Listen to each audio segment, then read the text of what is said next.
Finally 35 rape done. ओए Vicky. So guys मैंने मील तो ले लिया, फिर उसके बाद अचानक से फ़ोन आया एक दोस्त का, बोला भैया आज क्या कर रहे हैं आप? तो बोले यार अभी तो जा रहे थे बाइसेप ट्राइसेप करने।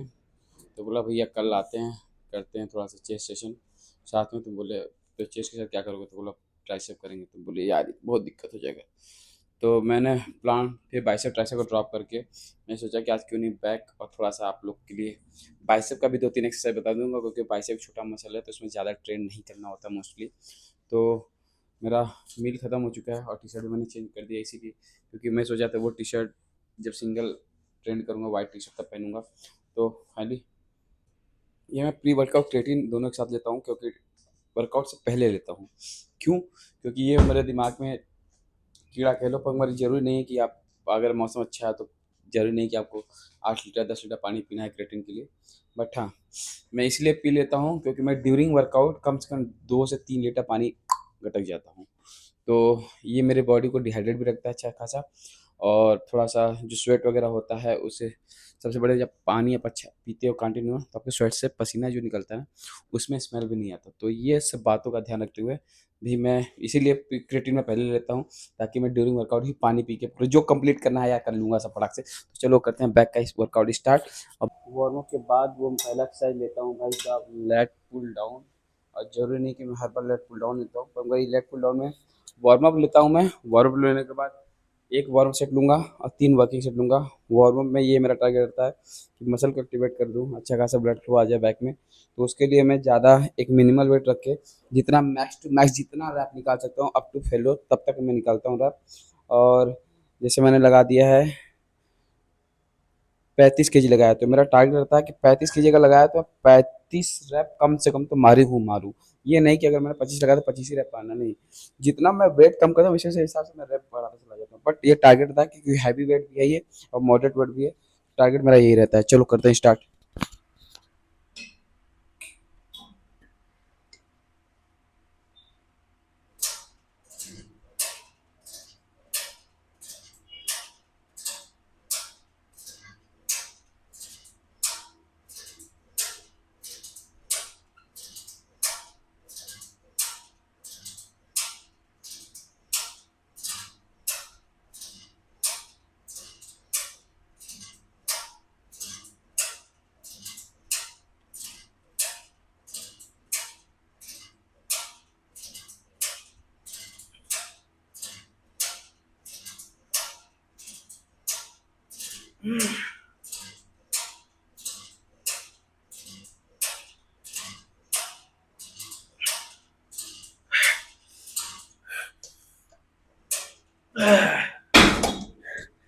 सो फाइनली 35 रैप डन।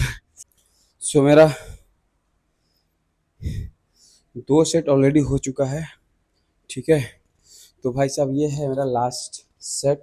और इस सेट मेरा मोस्टली टारगेट क्या होता है ना, कि मैं जब भी मूवमेंट को पुल करता हूँ और जब रॉड को छोड़ता हूँ तो ये रहता है कि मेरा मैं पूरा पूरा लेट्स छोड़ू ऊपर, पूरा लेट्स पूरा ऊपर जाए। अब पूरा ऊपर गया, स्केपुला छोड़ा, फिर स्केपुला बैक किया, फिर पुल।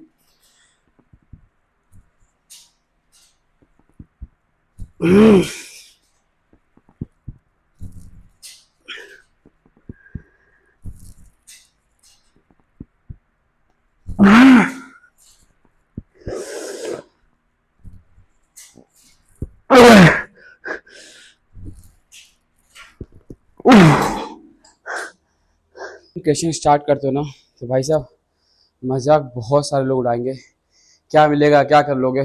बट और अगर आपको फिटनेस में लॉन्ग लंबा गेम खेलना है और अगर कंटेंट क्रिएटर बनना है, एथलीट नहीं बनना है, तो भाई साहब ज़्यादा 1 हफ्ते का जोश में आके आप इतनी हैवी वर्कआउट कर लो और डाइट भी एकदम इंटेंस रखो, फिर ये चीज़ हो जाएगा।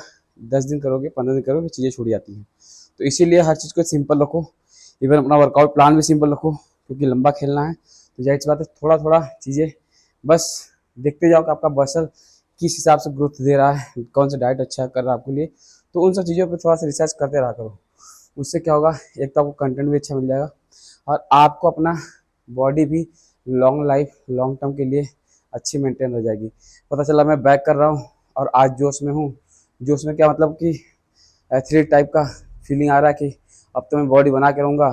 एक हफ्ते में मैंने दबा के सारे बाइसेप्स ट्राइसेप्स सब अच्छे से मारा, फिर एक हफ्ते की छुट्टी हो गया।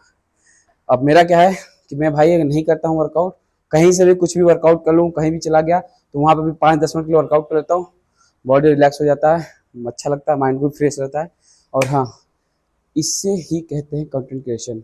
अगर आपको लॉन्ग लिव खेलना है तो भाई धीरे धीरे चीज़ों को बस थोड़ा थोड़ा थोड़ा थोड़ा सिंपल रख के चलते जाओ। आज नहीं तो कल ग्रोथ होगा ही, जैसे कि मेरा आज तक नहीं हुआ है। मोस्टली मेरा प्रॉब्लली ये होता है कि मैं बैक में अगर 3 एक्सरसाइज कर रहा हूँ तो 3 मूवमेंट ही करूँ, एक पुल, एक रोइंग और एक एक्सटेंशन। तो एक पुल मूवमेंट तो हो गया है, और रोइंग के लिए मैं बेंट ओवर रो या फिर डंबल से रोइंग लेता हूँ, सिंगल आर्म रोइंग भी ले सकता हूँ। बट मुझे मिड बैक डेडिकेट करना है तो मैं सीटेड इंक्लाइन रोइंग लेता हूँ, थोड़ा प्रीफर करता हूँ, थोड़ा अच्छा एक्सरसाइज है ये भी। और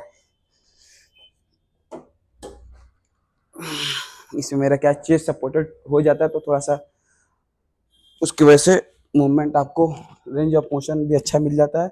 अब इसका मूवमेंट ज़्यादा नहीं होता है, स्विंग नहीं मिल पाता बॉडी में। तो इसमें क्या होता है,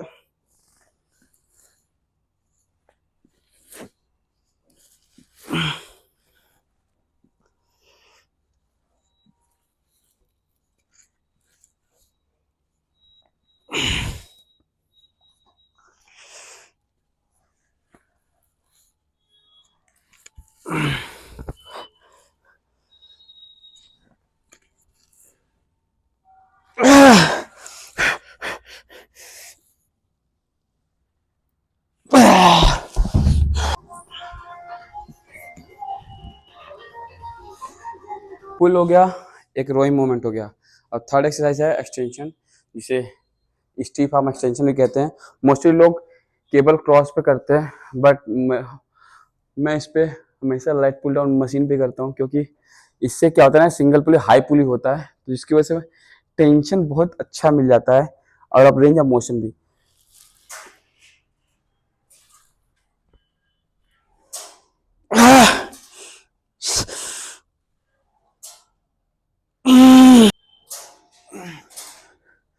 और अगर आपके पास लेट पुल डाउन छोटा वाला है तो भाई ये मशीन में ट्राई करना, वरना ऑनर आपको भगा देगा, क्योंकि हर सेट में आप टन टन टन की आवाज लगाओगे। सिट।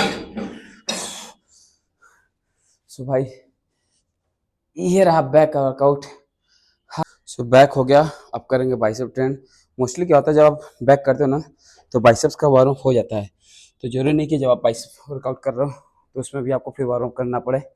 तो मैं सीधा सेट से स्टार्ट करूँगा, 3 सेट लूँगा बाइसेप्स कर के।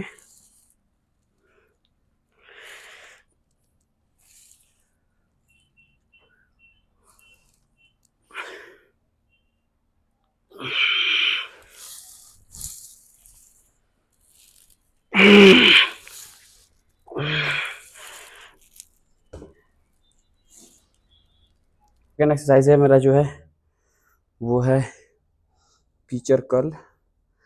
अगर आपके पास आपके जिम में बहुत सारे, मोस्टली जिम में नहीं भी होते हैं तो बट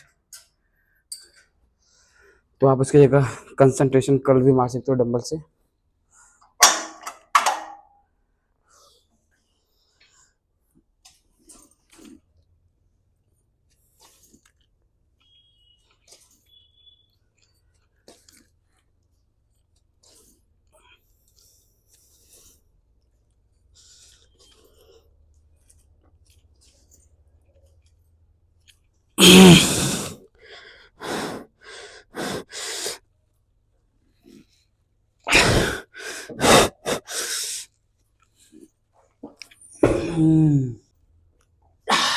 तो फाइनली बाइसेप्स के 2 एक्सरसाइज हो गए, और लास्ट एक्सरसाइज जो लेंगे हम लोग लेंगे हैमर इनसाइड कर्ल, जिसमें क्या होगा कि आपका आउटर हेड जो है, ये जो यहाँ पे कहते हैं भैया ये नहीं कट रहा, तो भाई अगर जेनेटिक्स होगा तभी कटेगा मोस्टली। बट ये जो आउटर हेड है उसको ट्रेन करने के लिए आपको डंबल हैमर कर्ल इनसाइड लेना पड़ेगा। फॉर एग्जाम्पल जैसे ये है तो इसको अंदर की तरफ का करो, और इसके अप टू फेलोर के 2 सेट्स मोर देन सफिशिएंट है।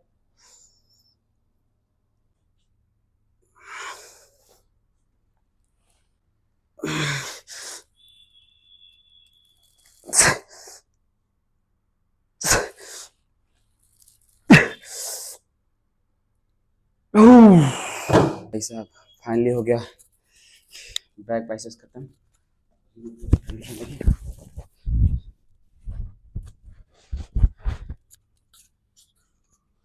सो ये है कंडीशनिंग। ये देखो भाई साहब बैक, थोड़ा सा पोजिंग करके देख लेते हैं बैक सही से टारगेट हुआ है या नहीं।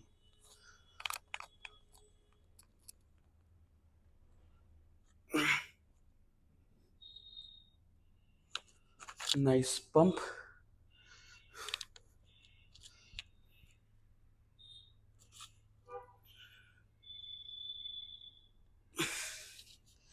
जब नेचुरली आप भी चीज़ों को अचीव कर सकते हो, और बस ये है consistency is the key of success of everything. अगर आप किसी चीज़ को कंटिन्यू करते हो एक राइट डायरेक्शन में, तो आज दिन तो कल रिजल्ट अच्छा मिलेगा। सो आई होप आपको ये बैक वर्कआउट और बाइसेप्स का वर्कआउट अच्छा लगा हो, और पहले से बॉडी बहुत ज़्यादा साफ समझ में आ रही है, क्योंकि एज़ कम्पेयर टू मैंने लेग को वीक में 3 दिन ट्रेन करना स्टार्ट कर दिया, क्योंकि लेग बहुत ज़्यादा ये लगता था कि अपर बॉडी बहुत ज़्यादा हैवी हो गई लेग, क्योंकि मैं मोस्टली लेग को हफ्ते में 1 दिन ट्रेन करता था। उसे समझ में आ रहा था कि ग्रोथ अच्छे से नहीं हो रहा है, तो मैंने उसको शिफ्ट कर दिया, हफ्ते में 3 दिन लेग करता हूँ। सो आज का ये रहा वर्कआउट सेशन। ऐसी और वीडियोज़ के लिए फॉलो जरूर कर लेना। फिर अभी चलते हैं।